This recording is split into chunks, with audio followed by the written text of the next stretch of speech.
Якутский международный кинофестиваль отменен в связи с объявленной пандемией.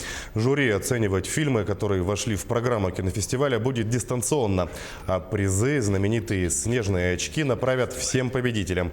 Этот кинофестиваль мог стать сильным толчком для развития нашего кино. К сожалению, провести кинопоказы без зрителей мы не можем, отметил министр культуры и духовного развития Якутии Юрий Куприянов. Возврат билетов предусмотрен тем же способом, каким они были приобретены.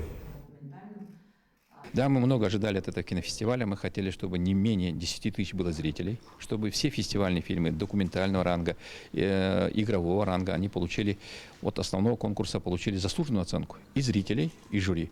Но сегодня ситуация такая, что в связи с развитием коронавирусной инфекции на территории нашей республики, Российской Федерации, главой республики принято решение. Мы сегодня уже получили приказ нашего вертикального руководства Министерства культуры Российской Федерации о прекращении всех наших мероприятий, учреждения культуры, музеях, библиотеках, уже не говоря даже о больших фестивальных мероприятиях.